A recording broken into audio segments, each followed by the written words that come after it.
அதுக்கப்புறம் தான் எனக்கு ஞாபகமே வந்துச்சு. சாரிடா, நான் தான் ஞாபக மருதியா உங்ககிட்ட சொல்லிட்டேன். சாரிடா செல்வம். டேய் பரவாயில்ல விடு. சரி வா வா.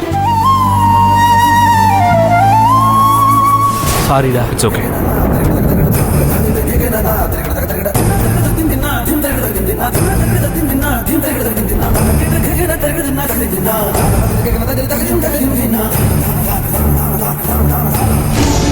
என்னடா சங்கீதா டாக்குமெண்ட் தரமாட்டேன்னு சொல்லிடுச்சா?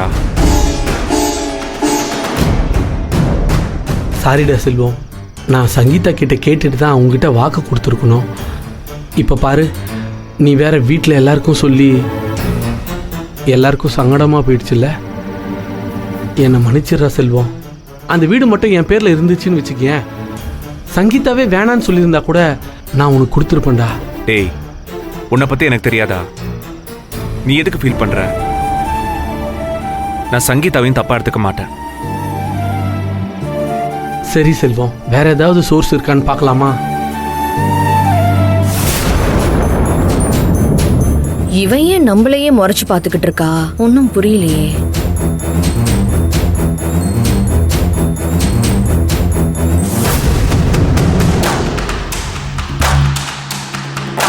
இப்போ உங்களுக்கு சந்தோஷமா? இப்போ உங்களுக்கு சந்தோஷமான்னு கேட்டேன். வாடா.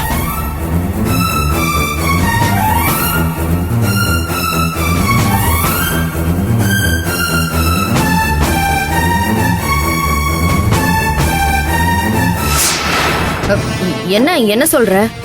ஒன்னும் தெரியாத மாதிரி நடிக்காதீங்க. சங்கீதாவுக்கு கால் பண்ணி வீட்டு டாக்குமெண்ட் கொடுக்காதேன்னு நீங்க தானே சொல்லிருக்கீங்க.